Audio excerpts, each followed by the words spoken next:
Welcome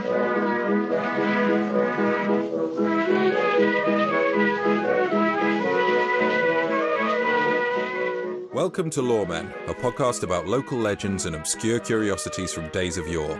I'm James Shakeshaft. And I'm Alasdair Beckett-King. And what we've got for you this time is the 50th episode, which we celebrated with a very special live stream. A live stream is like a podcast, but it happens in the present, which by now is the past.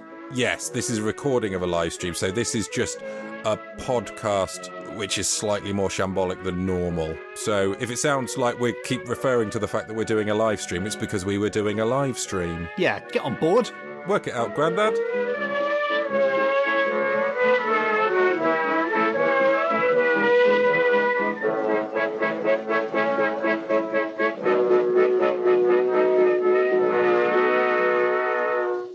I'm quite nervous. Yeah, I've had fizzy arms all afternoon, which is my sort of tell for I've got a gig. Because I haven't had a gig since probably about almost a year.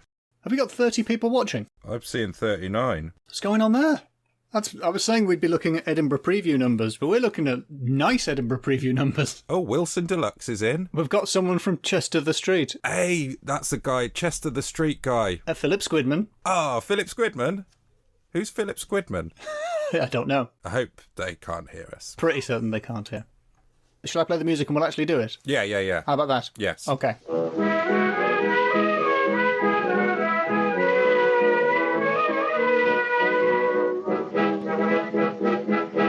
Hello. Hiya.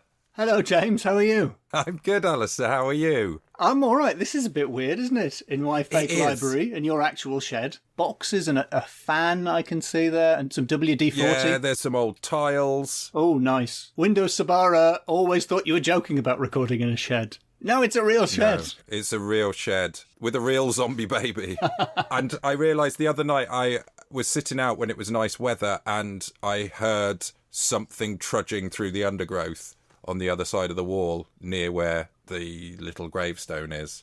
Listeners to the podcast will know that that is one of the most frightening places near where you live. Yeah. And it is known to be spooky. It's about 2 metres that way.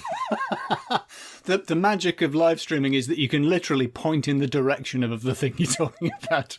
Yes. Through a wall. Oh, this is the future. Yeah. Whoa. Wilson Deluxe has brought up the MOOIEs with absolutely no MOOIE warning. Please don't. The last thing we want is a MOOIE incident coming down not just on us, but on everybody in the chat stream. Yeah. Thank you. Wilson says they will be more careful. Thanks, Wilson. Thank you. I'm glad we got the Wilson Deluxe rather than the basic model. Yes. Because it is better. You do appreciate the...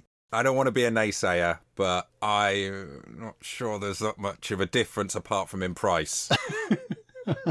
Hello, the people. How are you, the people? It's very nice to have you here. It's exciting. I think we should refer to them as, this being a folklore podcast, they're folk, really. Yeah.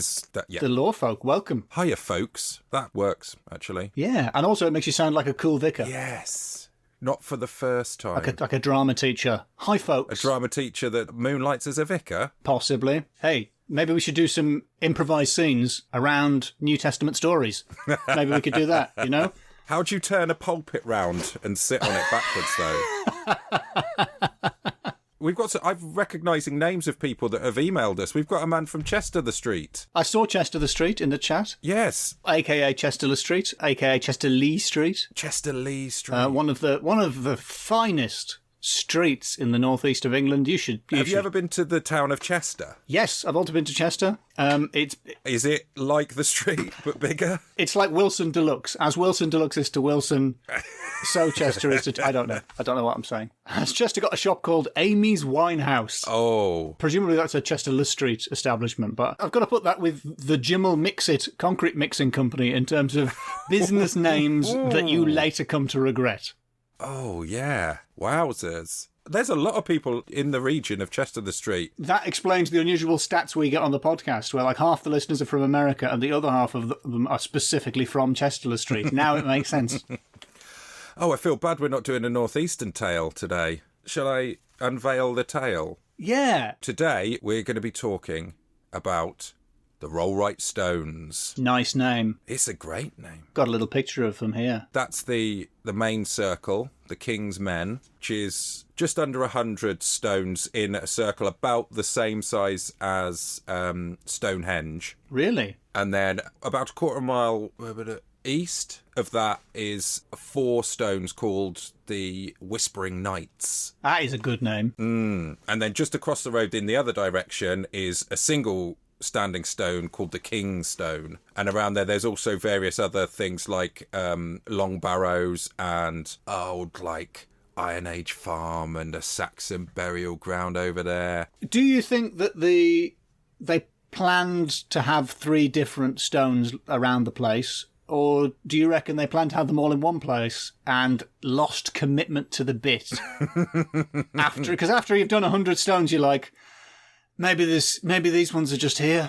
Should we just leave these? These can be just some knights, and that one over there can just be because it's big. Make a thing of it. We'll give them all different names so it's like a thing. Yeah, that's the plan. Well, they've actually dated them, by which I mean presumably carbon dated rather than, taking them for a drink, taking them down to the bistro, to Amy's Winehouse, or...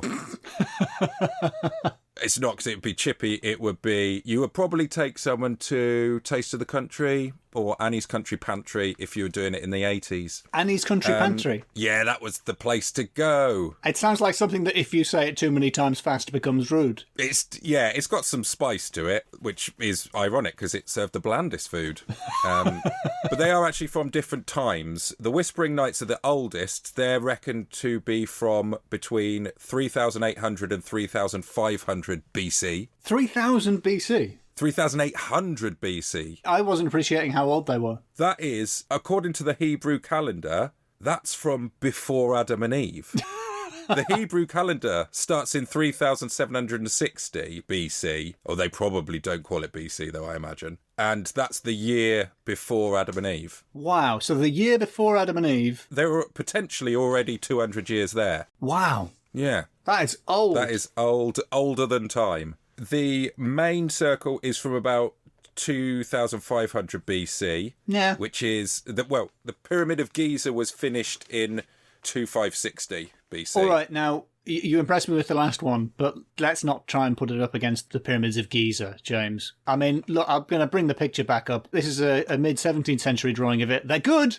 They're not the pyramids. They haven't even thought of putting one stone on top of another stone. It was either they couldn't be bothered or they made a design choice. Oh, it was a design choice to just leave them sticking in the ground. Yes. And not all in the same place. Yes. Like, all right. Like how I put my dirty socks on the floor rather than in the wash bin. It's a design choice. By the way, 2,500 BC, that's older than beekeeping.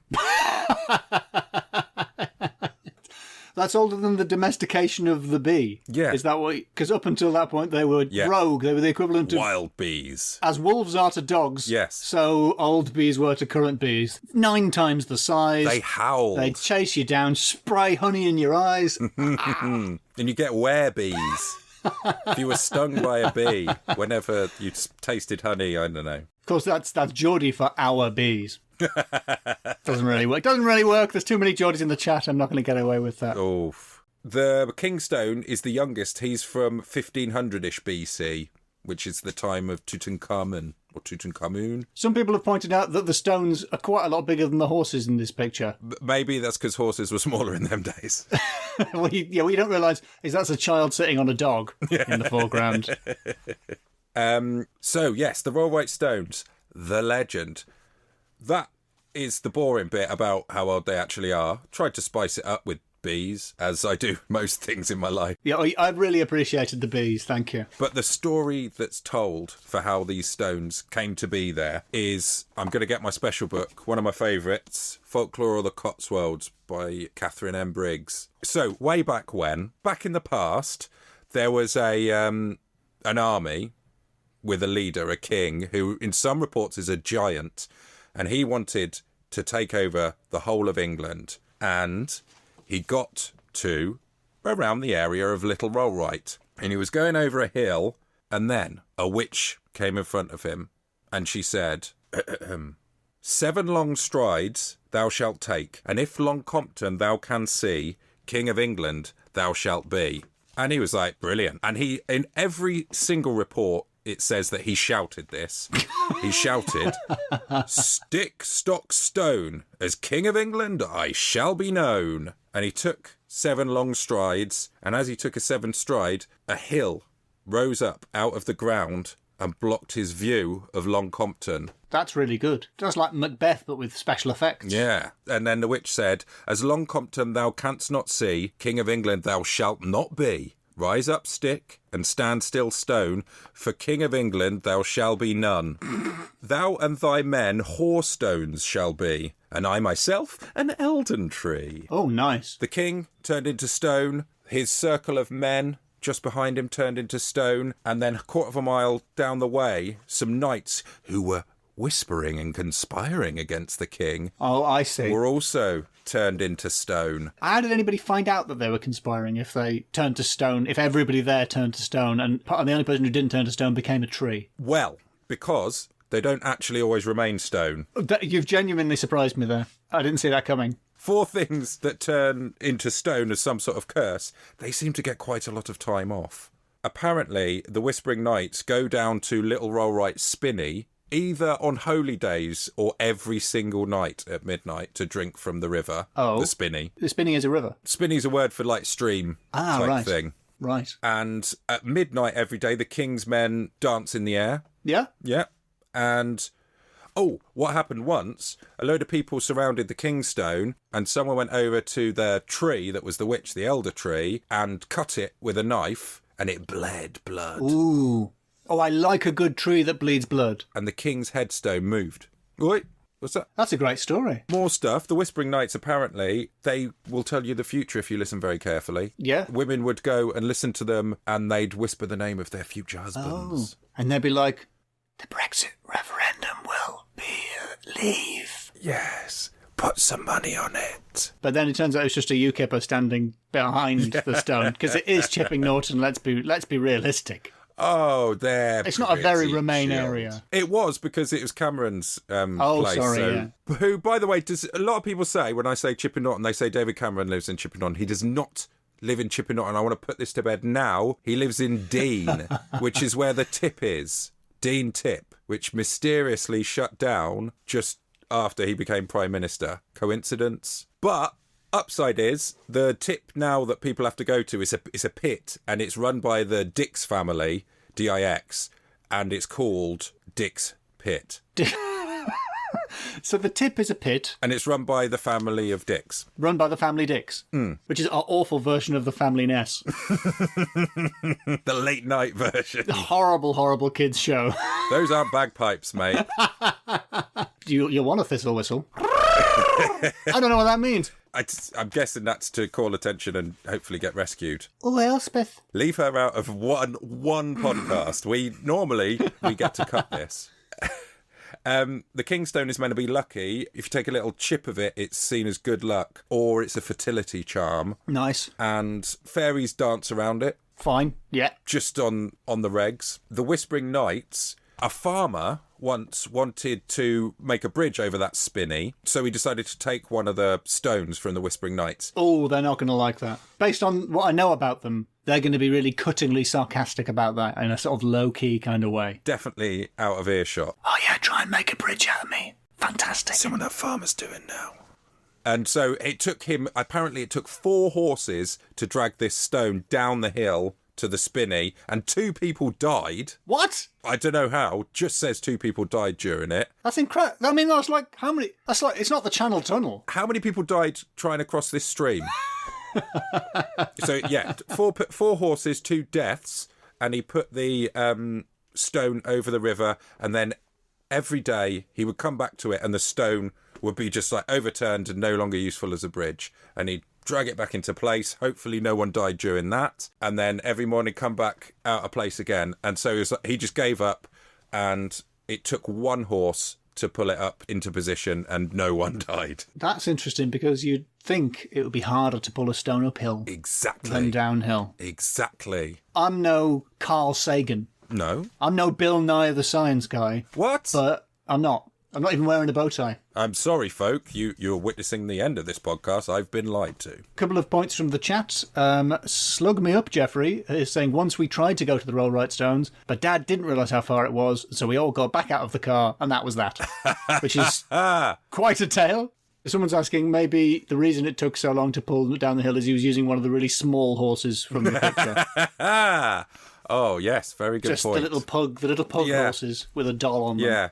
That means that it might have been 2 children dying, so that's actually quite sad now. It's actually got quite sad now. It was just 2 normal people dying. 2 full-size people. That's the thing with our podcast, though. You never know. It could be some light-hearted whimsy, could be some pun-based banter. It could be the death of a child. The cruel and untimely death of a child. I think that's why people listen.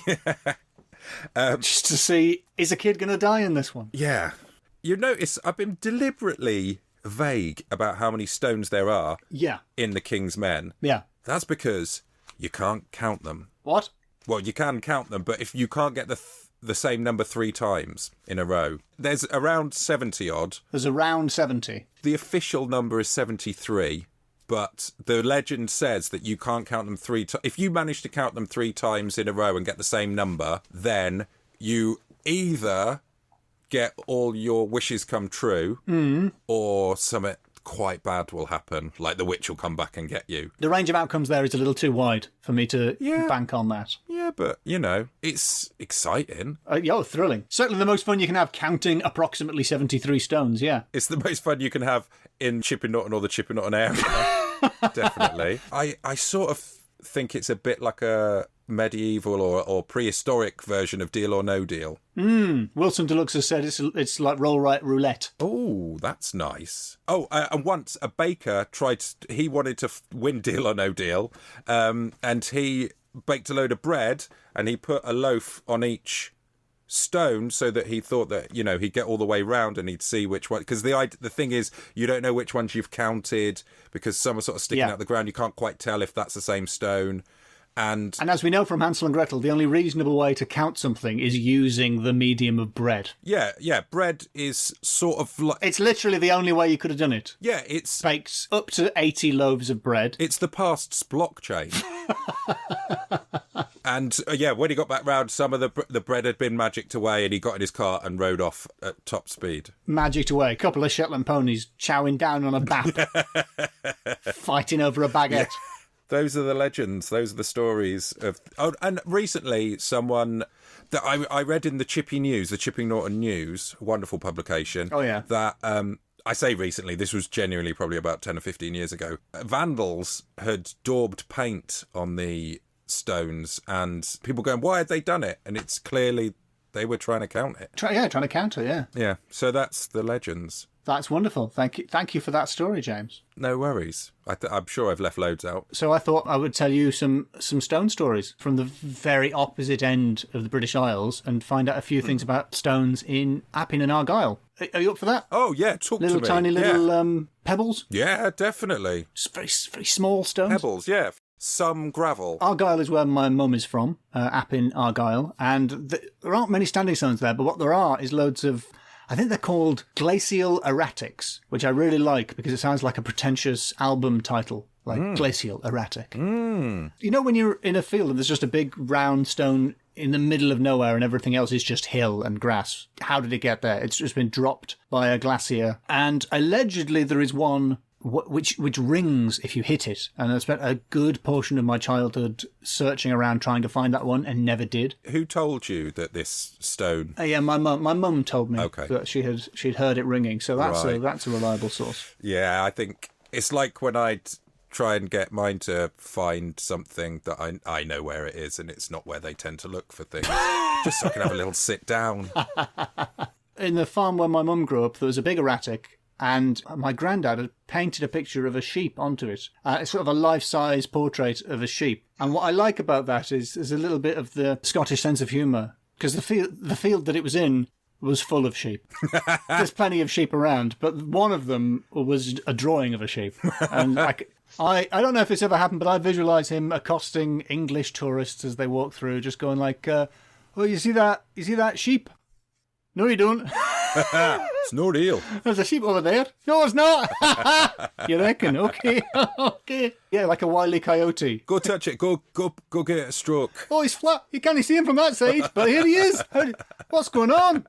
It's like that story you hear about a thing that happened on a lad's holiday where one of those, you get those spherical bollards sometimes in like on sort of beach places, and they're made out of cement, but someone's painted it to look like a football, and then a drunken lad wanders up and breaks his foot. I was imagining a bigger one and thinking it was a space hopper. Oh, that's a lot more fun. Trying to hop on a cement space hopper. But just kicking like a medicine ball, that would be awful. Those kind of stones, they appear in the only novel that is associated with the area, which is Robert Louis Stevenson's Kidnapped. I don't think you pronounced the exclamation mark. Sorry, yeah, it's got an exclamation mark. It's Kidnapped! Bit more Broadway. Is that all right with you? A bit more West End? That's better, thank you. So in Robert Louis Stevenson's Kidnapped, there's a bit where they're being chased by the fuzz, and they have to hide on top of a big rock, which has a hollow in the middle of it. So they hide in the big rock while all the soldiers search around, and they stay there for, I think, a whole day, and they nearly die because of the blazing sun, making it the least realistic episode in that fairly accurate historical novel.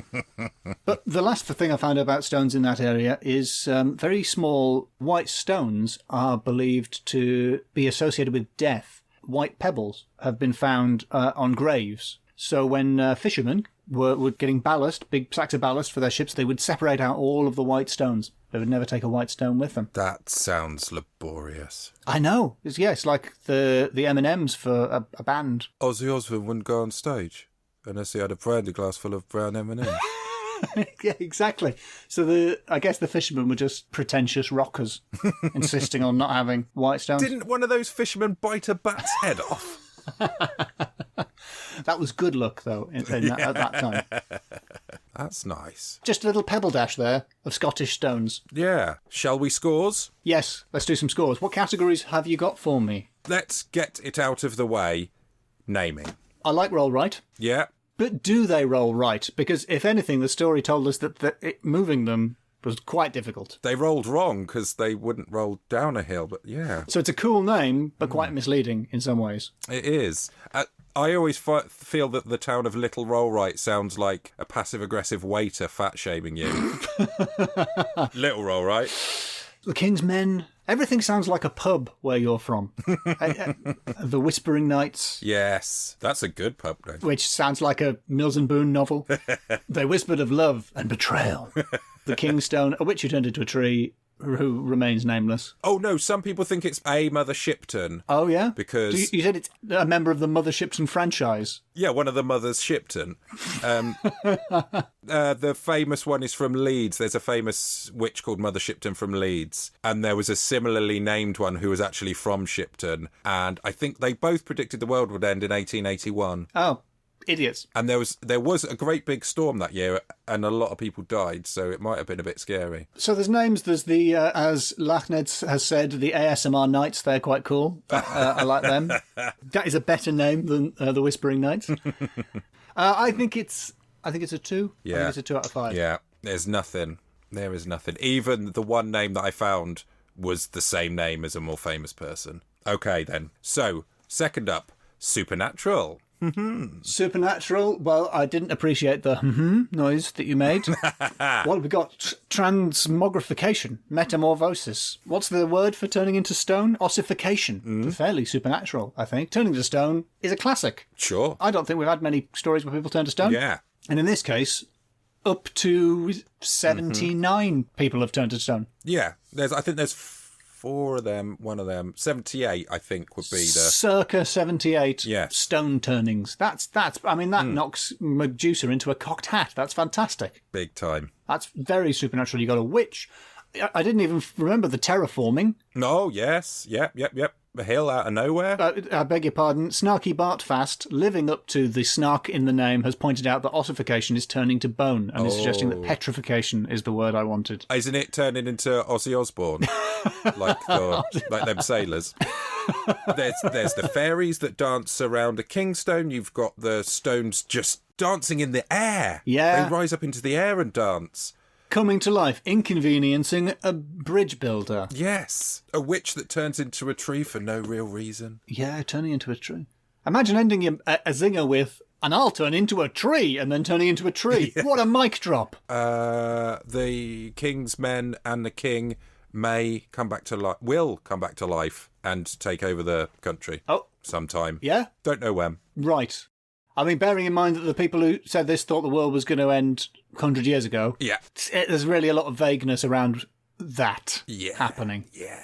Still, it's 5 out of 5. Yes. There's nothing I can't argue. It's unarguably very supernatural. It is an extremely supernatural story. Arthurian, Stapokador points out. It is. They will come back to life in the hour of England's greatest need, just like King Arthur. Oh, you put that in. That does. They just will come back to life and take over the country at some point. They might come back and be like, nah. Whoa. Let's go back to stone a bit. We'll give it a minute. Yeah. Well, that's perhaps feeding into my next category, which is passive aggression. Passive aggression. Break that down for me. So there's quite a lot of passive aggression in this story. You've got if this idea that they will come back to life at some point, but they do come back to life every night and go, yeah, not for us. It's a snub, certainly. It's a little bit judgy. You've got the witch's weird sort of turning herself into a tree out of spite, seems to be quite passively aggressive. And I bet, although it isn't featured in the rhyme, I bet when the hill rose up out the ground, she'd be like, oh, didn't you see the hill there? I thought you should probably have taken that into account before you agreed to my deal. And the Whispering Knights. Yep. The most passive-aggressive of all the megaliths. I suppose it's 4 points, James, if that makes you happy for passive aggression. If you feel like that's okay, then I guess I'm going to give you 4 points. Yeah, I'll take that. I'm happy with that. If that's the way you want it to be, fine. It's 4 points. Fine. Good. That is one per Whispering Knight, and what could be more passive aggressive than a stone that kills two people? That's the other album. Passive aggressive. Glacial erratic. Oh yeah. They're double albums as well from the days of CDs. Oh, I loved that. Same price, 2 CDs. I know. I was all about the value for money, which is why I bought Wu-Tang Forever rather than 36 Chambers. If I understand correctly, Wu-Tang Forever lasts until the end of time. Yes, 36 Chambers is the better album. So my final category is unknowability. Okay, I don't think that's a word. What is unknown in this story? How many stones are there? Don't know. Just get me some bread. I'll count them. It's easy. Also, that's a lot of loaves. And bakers can't be trusted because bakers think even for a baker, a dozen is 13. He's the last person who should have been counting is a baker. You want to get someone in a job where numbers mean something. Like an accountant. Yes. Get a bean counter out there with his beans. And put one bean on top of the thing. Yeah. No, count them using something that's not edible. That's my advice to the people. Something that isn't edible and won't roll off. That's unknowable. The purpose of the stones, built in prehistoric times, that is genuinely pretty mysterious. What were they whispering about? We'll never know. I don't even know how we know that they were whispering. So that is. What was the witch's problem? I don't know. Yeah. What was her horse in that race?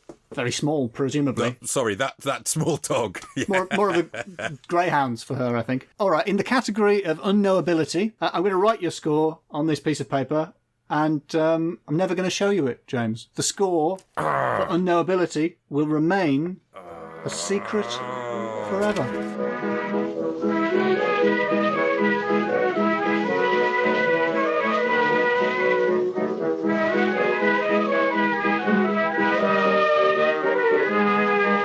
You have been listening to Loremen with me, Alasdair Beckett-King. And me, James Shakeshaft. If you enjoyed the podcast, you can buy us a coffee. That's ko-fi.com/LOREMEN. And James, you've done a little mini investigation, haven't you? I have, yes. Into what, James? The Snuffling Beast of Lidstone, of course. Person has been banging on at me about what the Snuffling Beast is, so I really got to the bottom of it and I interviewed the witnesses. Check it out, it's after the music finishes. Stay tuned or simply don't press stop.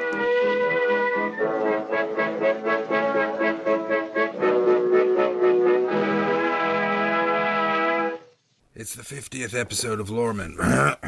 It's the 50th episode, and I decided to put the beast to bed. Finally get to the bottom of the Snuffling Beast of Lidstone. I managed to get in contact with the Harding brothers, and I kind of knew things were going to be difficult from the outset. 1, 2, 3. Looks really fun on video because it's so out of sync, but actually we all did that at the same time somehow. Oh, really? Jim was well out of sync. That's but lag. me and you were in sync. Interesting. I felt I was late to clap. I think you were actually a little bit late as well, because normally you two should have been at the same time. Anyway, hello, the Hardings. Hello. Welcome to Loremen. Would you like to introduce yourselves? Jim, do you want to go first?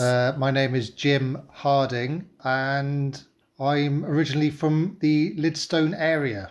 My name is Dan Harding, and I too originated in Lidstone, the general area. You're brothers. We're brothers. So that all checks out, really.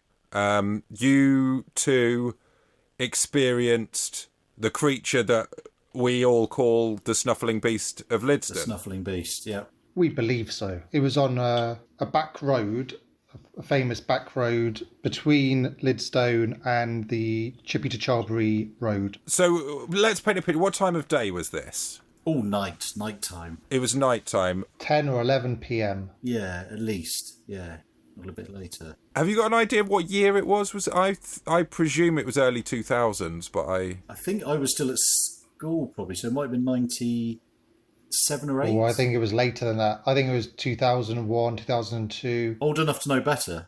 Memories diverging even at this early stage. So, do you remember what time of the year was it? Was it winter, summer? I'm going for late autumn, but I got no idea. It must have been fairly warm because we were standing outside the car. We'd chosen to get out. I think there was a reason for that. Before we get into the reason why you, where had you been before? Had you been? Ooh, probably down Chippy. Could have been down the Checkers or something. Okay, I think but the person we haven't mentioned so far was giving us a lift home, probably. Ian was driving that night. I checked in with him, and he confirms most of Jim's side of the story. It was the early 2000s. It was probably winter time, and they had been at the pub. And then the euphemisms began. I think it was agreed we should get some fresh air. Oh, yeah. And we decided to stop. Mm-hmm. I guess maybe partake in something just to kind of take the edge off the night. Right. And we thought that would be a good spot. It's slightly secluded. Yeah. You can definitely get off the road. You're keeping yourself to yourself. You're not bothering anyone. We thought it was safe. Mm-hmm. That was key. What are we talking? Dogging? Well, you could call it a Bane stop. Okay. We're talking Sweet Mary Jane. We're talking Doobie. Mm-hmm. We're talking, the Devil's Curly Kale, Wacky Tobacco, Zoot, Spliff Sticks. Or just weed. We're talking about... You stopped off to have a little toke on some weed. a Bobby Bane. No. And so what happened? So you got out the car, the paraphernalia was paraphernaled, and how long was it before the incident? I'm hazy on that detail. Don't know. Unsurprisingly. 5 or 7 minutes. Yeah, mid Bane. What do you hear or see? Or smell? I think very little was seen. I'm not sure if I'm the only one who actually heard it, but I certainly heard a rustling, some distinct movement. What felt like was being caused by quite a large creature. There's definitely a sensation of movement. And snuffling. And snuffling? How do you mean snuffling? Can you demonstrate that? Can you repeat that? The direction of sound, you could hear it was coming from a ways off, but coming closer, certainly coming closer. That was the moment of panic. It was almost pitch black as well, so you couldn't really see much, but you could just feel, sense, movement, a kind of like a change in the atmosphere. Yeah, the atmosphere, what was happening. I remember Dan shrieking, maybe jumping into Ian's arms. Like in a Tom and Jerry cartoon? Kind of clutching at him terror, sort of maybe trying to climb up him or get behind him, fearing his own life anyway. Like a racist image in a Tom and Jerry cartoon. Something like that, yeah. What noise did you hear, Jim? Like a gargled feminine shriek. Can you... Or from the beast, do you mean? Either. Well... Oh, that's not so bad.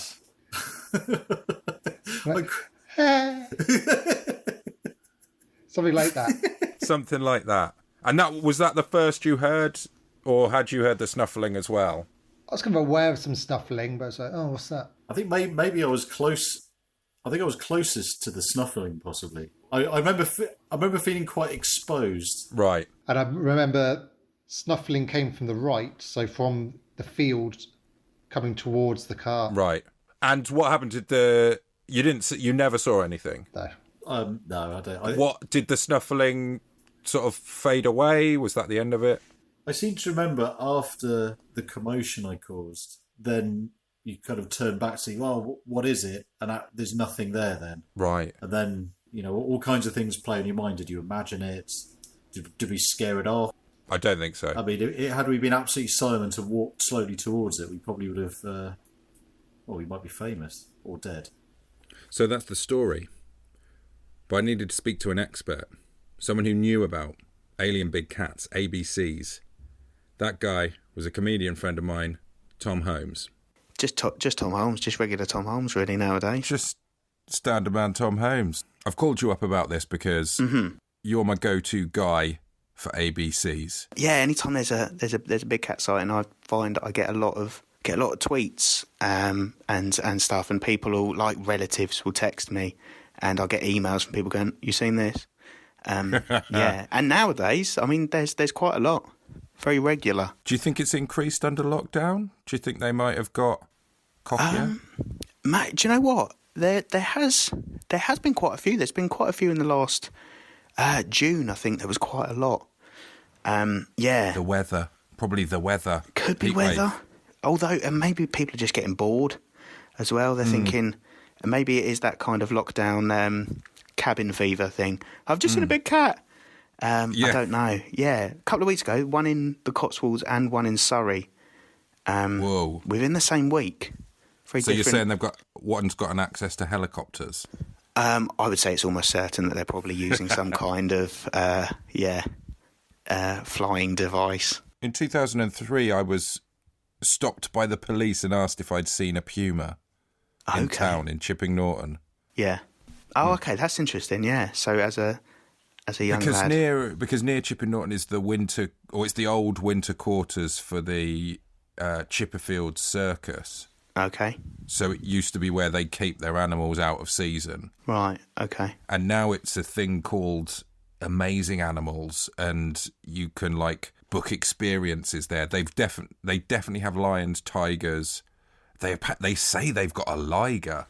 Really? Oh wow! Yeah. Well, maybe they blooming do. If they've got lions and tigers, mate, all you need is a candle and some romantic music, and you got yourself a liger shortly after. Well, the specifics of this case that the Hardings saw was the thing that they really focused in on was the snuffling. Yeah, it was a snuffling beast.